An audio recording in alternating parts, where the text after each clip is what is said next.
April 1945. The United States Navy is about to fight the bloodiest battle in its history, and almost none of it will be a fight between ships. Off the coast of Okinawa, 350 miles from mainland Japan, the American fleet has anchored itself to a piece of ground it cannot leave until the island falls.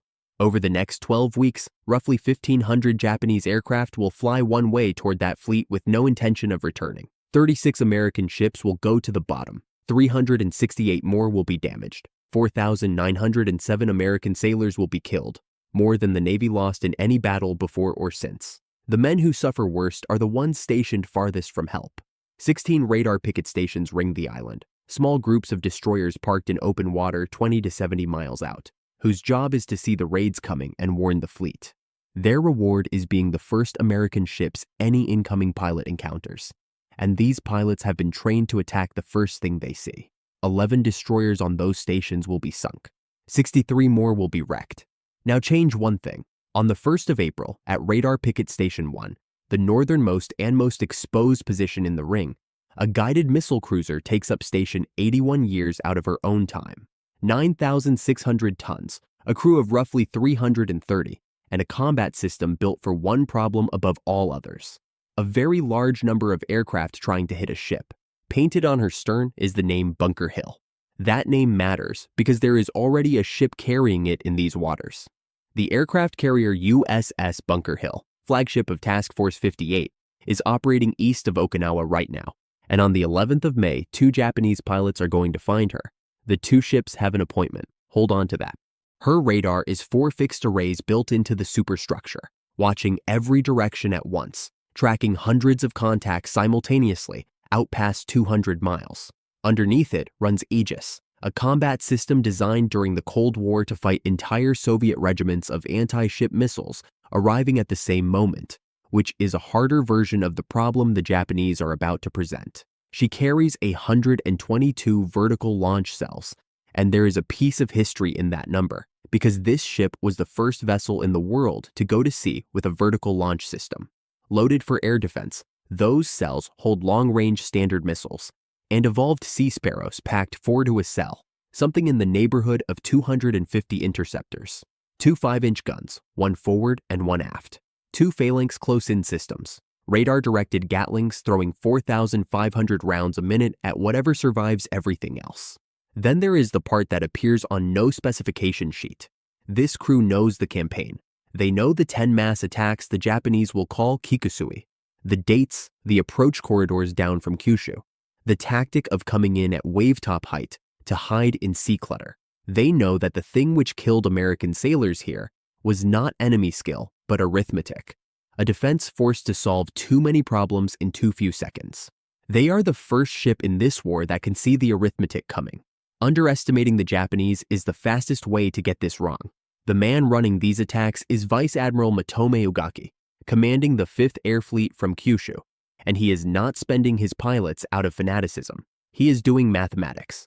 Japan has lost its trained naval aviators, its carriers, and any realistic hope of contesting the sea conventionally.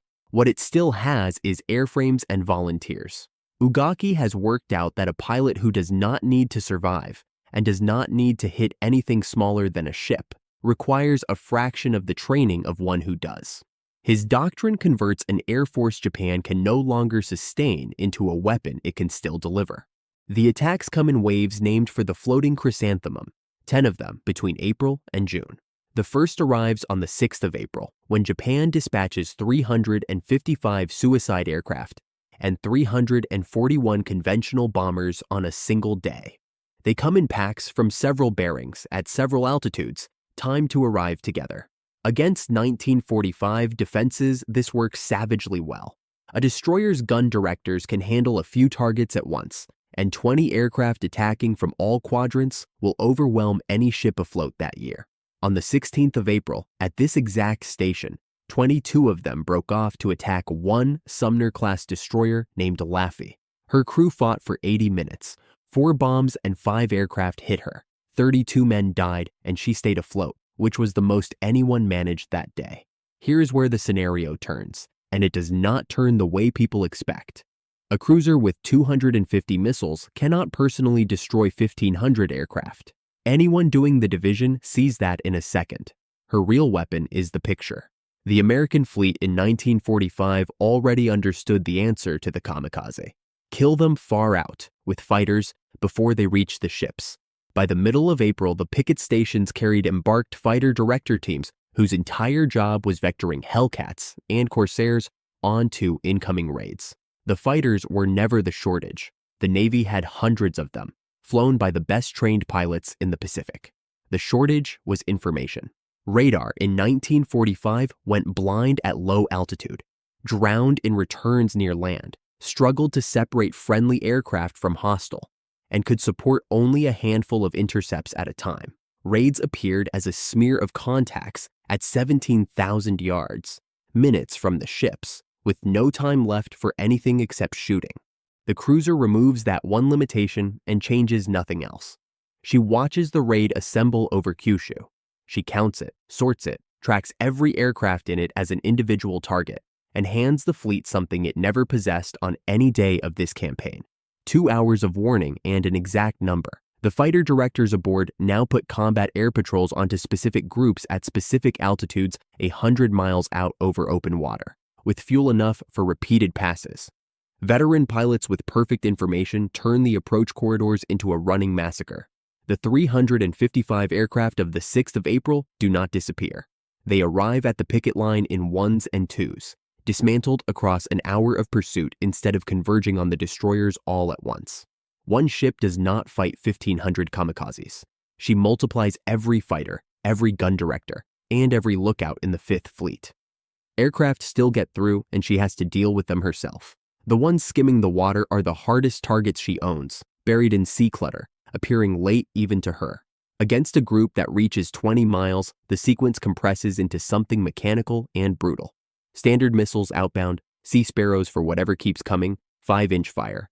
Then phalanx as the final word at 1.5 miles. Against the 22 aircraft that attacked Laffey, this ship very likely kills all of them, and does it without one Japanese pilot getting close enough to read her name. She can only do that a certain number of times. Serious engagements cost 2 interceptors apiece. More when the geometry is bad. 250 missiles sounds bottomless until the 6th of April alone puts nearly 700 aircraft in the sky. No factory in 1945 can build a standard missile. No crane in the Pacific can reload her cells.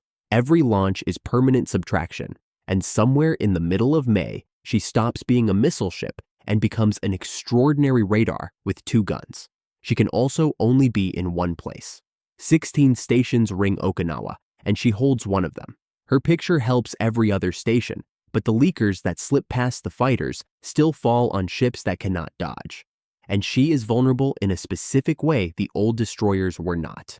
Her hull is steel and her damage control is relentless, so she survives impacts that gutted a Sumner-class ship.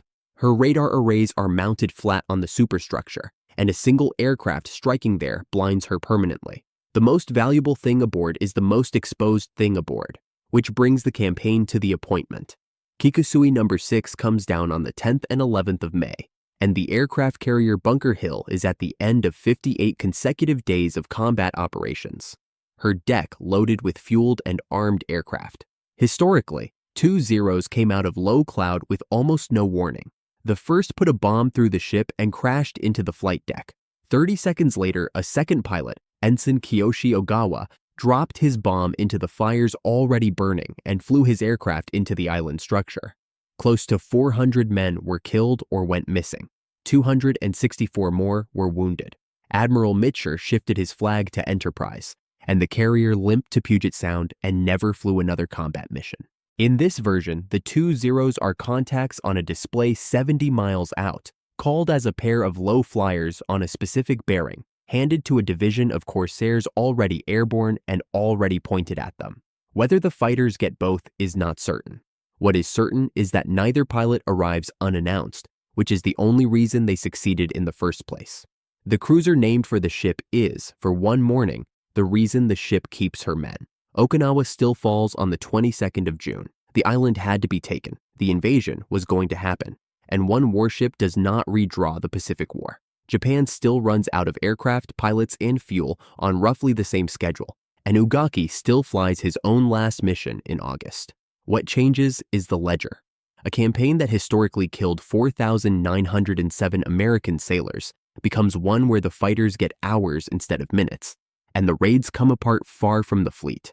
Ships that were hit because nobody saw the attackers until they were 4 miles away are ships that are never attacked at all. A fair reading puts American naval dead near a quarter of the historical number, with most of those 11 lost picket destroyers still afloat in June. Japanese losses barely move. Those aircraft were expended either way, and Ugaki's pilots go into the water instead of into American decks. The men who gained the most from it would never have known. A sailor at Picket Station 12, standing a watch that historically ended with his ship on fire, instead spends a long afternoon listening to fighter direction chatter and watching contrails a very long way off. Nothing happens to him. He goes home, and for the rest of his life, he describes Okinawa as frightening but survivable, with no idea that what saved him was a radar picture built 81 years in the future by 330 people he will never meet, aboard a ship that carried the same name as the carrier burning on the horizon. That is what modern air defense actually buys. The Navy was going to win this battle either way. What the technology buys is the difference between a fleet that endures the worst losses in its history and a fleet that comes home.